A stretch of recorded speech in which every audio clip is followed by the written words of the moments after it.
Hi, this is Sid again, back with more fake piano. If you haven't seen our first video entitled Play the Piano in 19 Minutes, it's also on YouTube, and there's a link to it on our website, readersandwritersblog.com. If you haven't seen it, I'd encourage you to do so, since I'll make references to it in this video. Now, we've already dealt with songs in C. The key of C is basically all the melody notes we've learned, all the white keys from here at middle C to this C 2 octaves higher. This is 1 octave, or 8 notes, and this is another. Now we come to the key of G, another common key in music. We'll still use the same range of melody notes, with one exception. The key of G has one black note in it, F sharp. This is F, this is F sharp, and there's another F sharp here. When you're reading sheet music, you can tell if it's in the key of G because there'll be a sharp sign in the signature section of the music on this F line. When you're reading melody notes anywhere else on the staff and come across an F, you won't see a sharp sign there, but you'll be expected to play the note as F sharp. Well, we've already seen part of the first of 3 songs we'll play, Edelweiss, a classic song by Rodgers and Hammerstein about a little Austrian flower. By the way, when you see 2 names at the top of a piece of sheet music, the first name is generally the person who wrote the words, the lyricist, and the second is the person who wrote the music, the composer. Now all the chords we'll need have already been reviewed in the first video. G, C, D7, and A. G.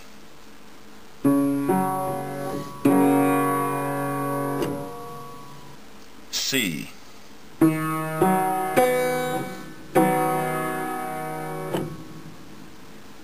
D7.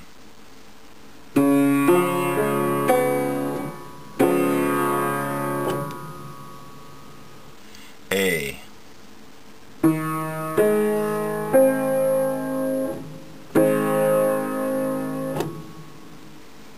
Here we go. This is B with a G chord, then D, the second bar up to A, still with that G chord, then G, D, and down to C with a C chord. Here's what it sounds like from the beginning. B with a G chord, D, A with a G chord, and then G with that same G chord, D, down to C with a C chord, B with a G chord, another B, B, C, D, and up to E with a D7 chord, and down to D with that same D7 chord. The next 4 bars are the same as the first 4 bars. Then B with a G chord, D, D with that same G chord, E, F. As you'll notice, there's no sharp sign on there, but the signature tells you that it has to be played as F sharp. Then G with a G chord, and another G with a G chord. Here's what it sounds like from the beginning with full chords.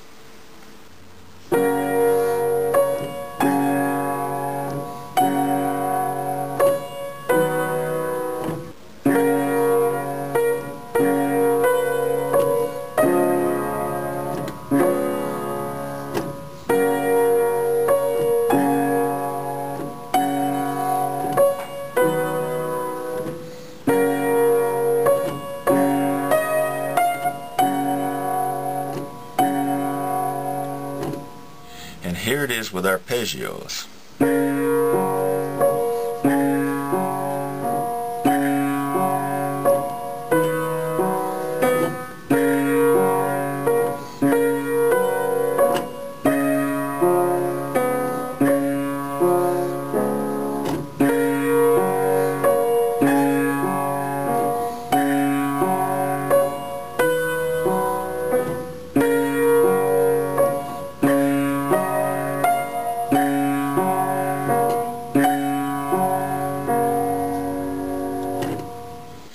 And now a few more words about arpeggios and what I like to call rolled chords, which are really arpeggios done a little faster than usual. Let me demonstrate with a G chord. Here's a G chord, full. And then here's an arpeggio. And this is rolled. A rolled chord is kind of a compromise between a full chord and an arpeggio. Sometimes music played with full chords can sound a little flat, and yet arpeggios don't really fit in, so rolling those full chords makes them sound just a bit fuller.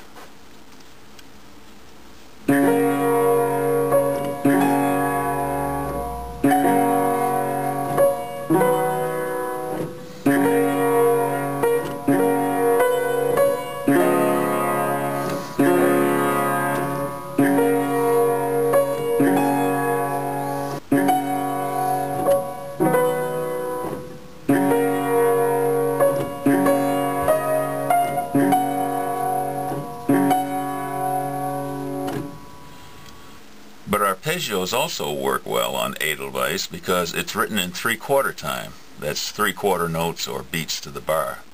And since most of the chords we've learned have 3 notes, playing those notes one at a time makes each arpeggio fit neatly into each bar.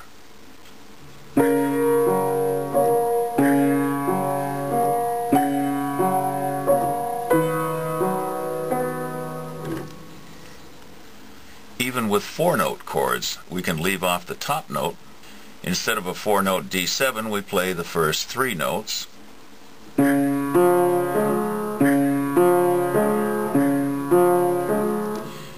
it does what we need.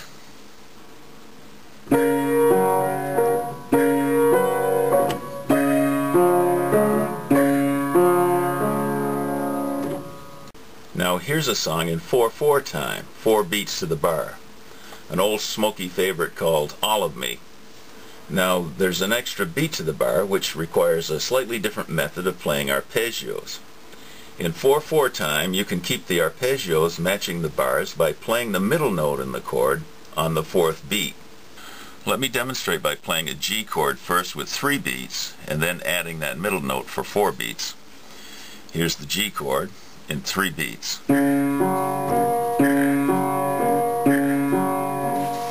And then you just add the middle note to get the 4th beat.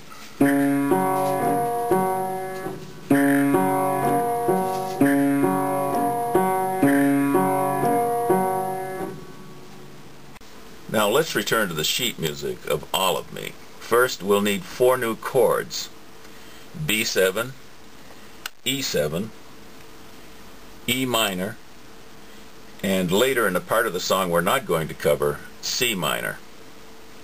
This is the B7 chord. Notice that 2 of the 3 keys are sharps, D sharp and F sharp. I suppose you could call them E flat and G flat, but nobody does. Little finger, middle finger, thumb.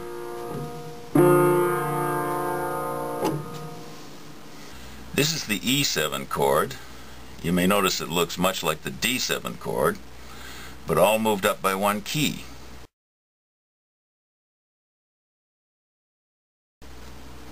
Little finger, middle finger,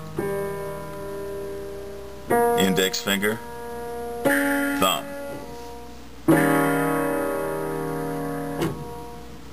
This is the E minor chord. Again, it's much the same as the D minor chord, but moved up 1 key.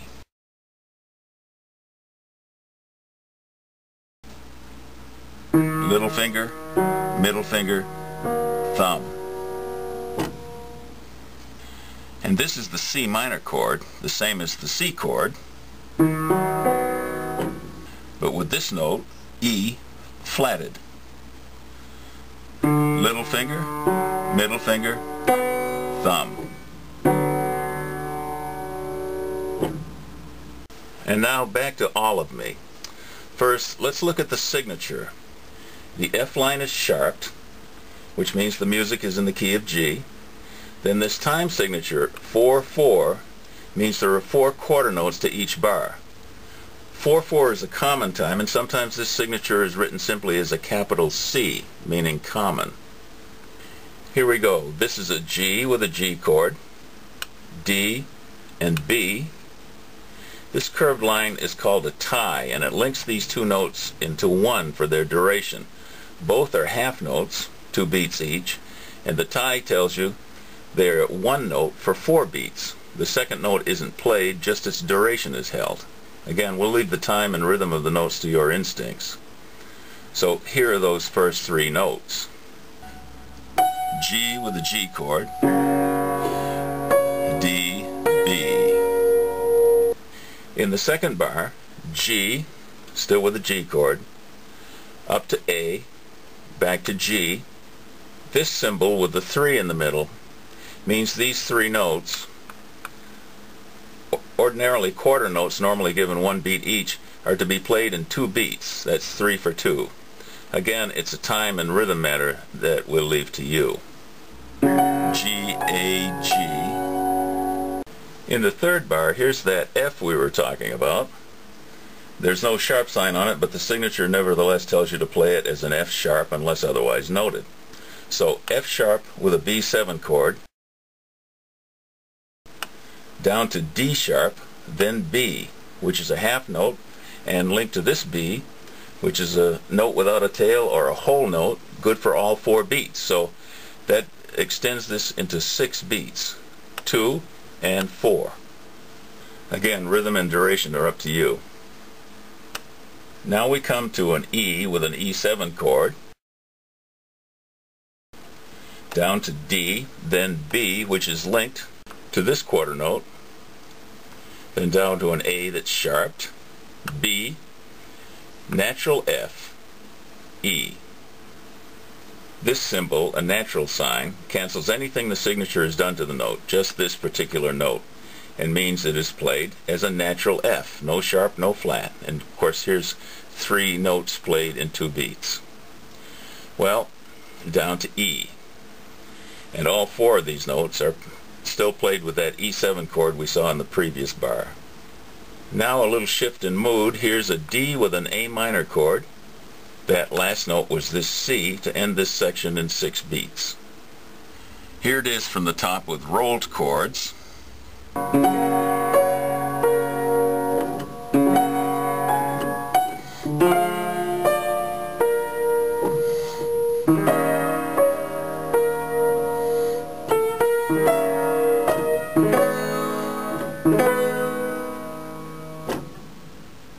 And now with arpeggios with that middle note we talked about putting in on the 4th beat.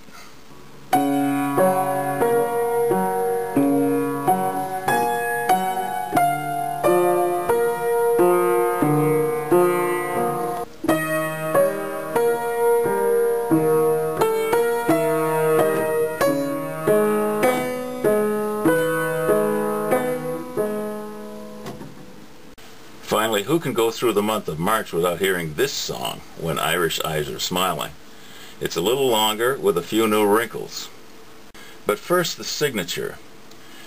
This tells you it's in the key of G, and here's that C for common symbol I was telling you about, 4/4 time. Now, for those new wrinkles. For one thing, while I've got it written here in 4/4 time, well, I really should take a moment here to explain that all the sheet music we've used in both videos comes from the songbook compiled by our family band, the Hat Band, and was transcribed by me picking out the melodies and chords on piano or guitar and printing out the transcriptions with a computer program. I've done my best with the transcriptions, although I'm sure it's apparent that I'm strictly an amateur, and I'm subject to amateur musical interpretations. Anyway, I've got the opening part of When Irish Eyes Are Smiling, transcribed in 4/4 time, 4 beats to the bar, with an alternating duration of the notes. A quarter note, followed by 2 of these. This flag here means these are 8th notes. So it's quarter note, 8th note, 8th note, quarter note, 8th note, 8th note, quarter, 8th, 8th, quarter, 8th, 8th, quarter, 8th, 8th. Quarter note, 8th note, 8th note. This gives the music the feel of 3/4 time, and this quarter, 8th, 8th pattern occurs twice in each bar. Quarter, 8th, 8th, quarter, 8th, 8th. And if there are two sets of patterns in the same bar, then you can play two sets of three-note arpeggios with them as well.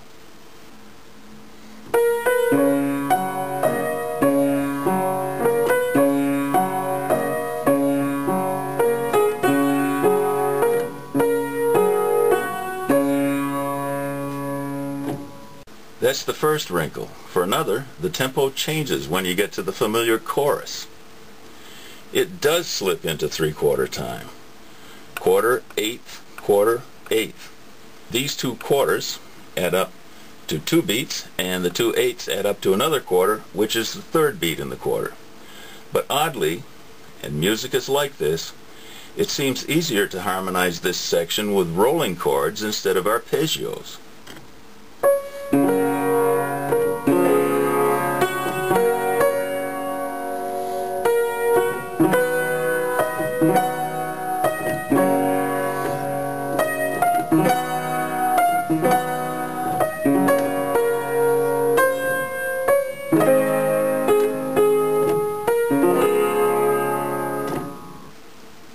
And that's the final wrinkle. The part of the song everyone knows is the chorus. With this sheet music, you can play the long introduction that few people are familiar with, and it's quite pretty.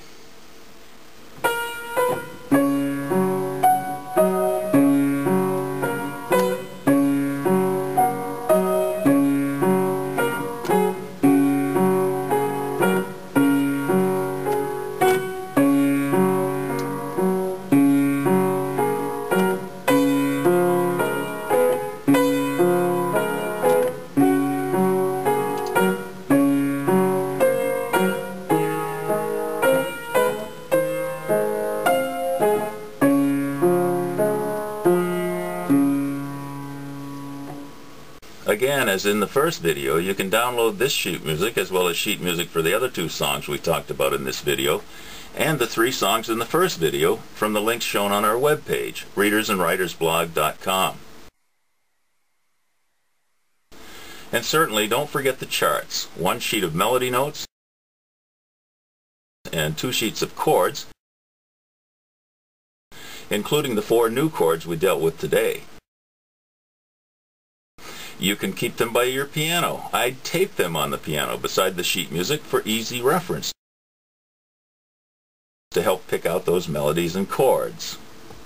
Like, for example, the rest of When Irish Eyes Are Smiling. So go ahead and start picking out those melodies and chords. It may be slow at first, but you'll pick up speed. If a ham-handed guy like me can do it, you can too.